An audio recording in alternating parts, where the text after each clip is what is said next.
What's up, guys? Bravado here, and today I'm going to be showing you guys how to find your perfect settings for a controller in Fortnite Zero Build. Before we go any further, if you like content like this, feel free to like, subscribe, and turn on those bell notifications so you do not miss another upload. Without further ado, let's get into the video. To find your perfect settings, you are going to want to go into an aim trainer of your choice. I'm using Skavak Aim Trainer for this because this is my personal favorite one, but any aim trainer will do. Alright, now that you've loaded into your aim trainer, let's start off with dead zones. Dead zones are the foundation for your settings. If you have bad dead zones, you're going to most likely have bad sensitivity overall. And you're asking, what are dead zones? Dead zones are the input that the game will not register. And to find your dead zones and to change them, you want to click start, go to your settings, and then go to the controller with the gear behind it and scroll all the way down.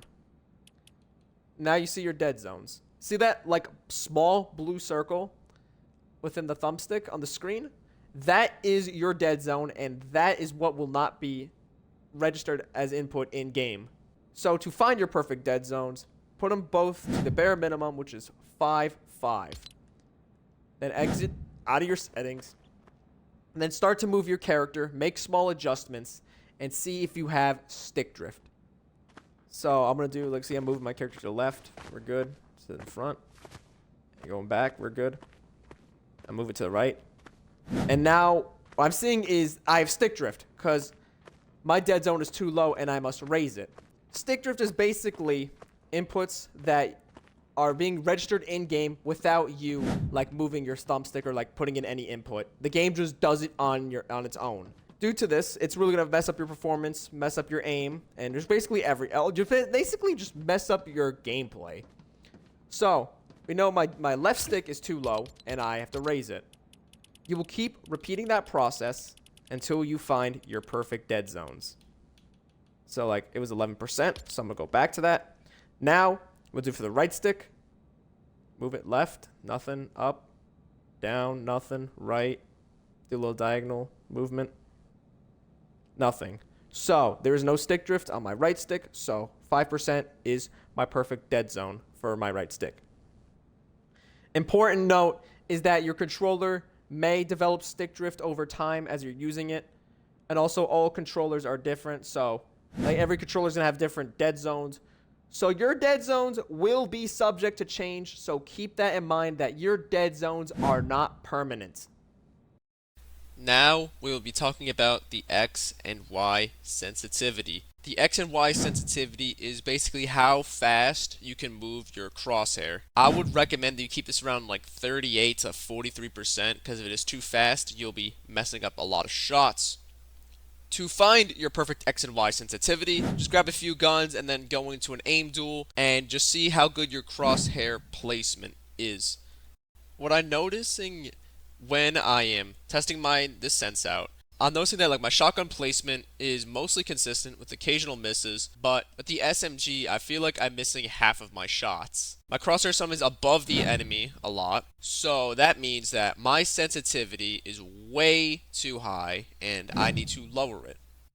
If you start missing a lot of shots, it doesn't hurt to change that X and Y sensitivity to something different. Just make sure you find a good sensitivity that you like and that you are comfortable with running. Alright. Now that you've done that, just repeat the same process until you find a setting that you like and that you like to stick to and that you can have good crosshair placement on. Because you see in this clip, my aim improved a lot with the SMG and it's been around the same with the shotgun. So therefore, 38% X and Y sensitivity is the perfect X and Y settings for me. Now that we found that out, there's also bonuses to the X and Y sensitivity, which are boosts. Boosts are going to be a additional sensitivity when you fully throttle your left or right stick. So for example, I put my right stick goes all the way to the right and I have a 2% vertical look speed. It is going to kick in when I fully throttle my right stick. So my total sense when I'm moving my stick all the way to the right will be 41%. And I wouldn't recommend using this stuff because it will throw off your aim, it will throw off your muscle memory. And we're here to find our sensitivity and build muscle memory to perfect it. Now, we're going to go to the aim down sight speed. This will be how quickly you can look while aiming down sights with weapons. So what we're going to do is we're going to try to set this to 10%. And let's grab a couple weapons. So we're going to drop these guns. We don't need them anymore. We're going to grab a sniper and an AR. And we are going to do some tracking. We're going to go to horizontal tracking. We'll do both horizontal and vertical tracking. So now that you have loaded into this, what you're not going to fire on the bot. You're going to try to track it with your crosshair, like I'm doing right now. And you want to see how good you place your crosshair. See, for me, I'm noticing that my crosshair is slightly in front of the bot. I mean, yeah, I could track him perfectly at times, but like quite a bit of times, I'm tracking in front of him. So that means that like my aim down sights is too fast vertically. This is horizontally. My aim down sights is too fast horizontally, and I need to lower it. So we're gonna do that right now. We're gonna go back down here to our aim down sight speed. Our horizontal is gonna be lowered back to 8%. Now let's try again.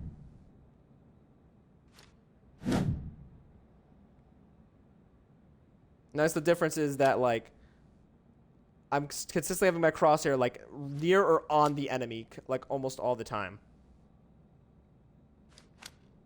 It's okay if you're not perfect either because you have to get adjusted to these scents, so don't worry like if you're not always perfect. You want to have it consistently on the crosshair of the enemy. Now we're going to do the sniper. See, the sniper, I should consider raising it because like a higher scope like this, I have trouble like keeping tracking the enemy.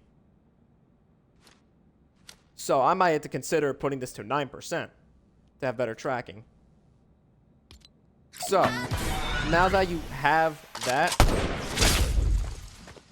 you're gonna want to go to we're gonna go to vertical tracking. We're gonna do the exact same thing. We're gonna track with our crosshair. Just track up and down. I'm noticing that sometimes my crosshair is in front of the bot.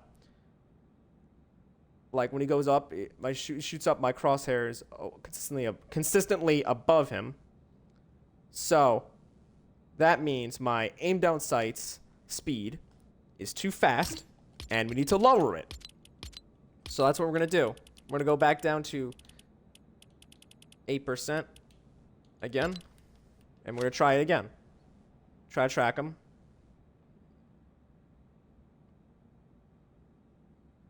And you're noticing that like my crosshair is consistently on the bot.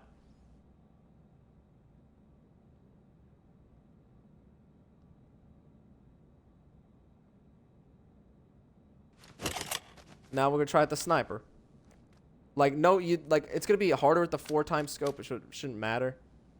No, screw the damn. Yeah.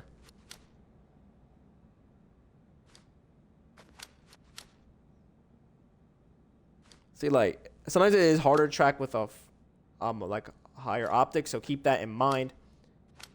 I'm able to track him when it's high difficulty tracking him, so I should change that. My sensitivity. All right.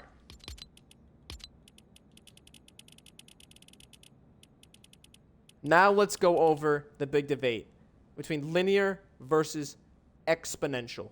They will completely change your settings once used.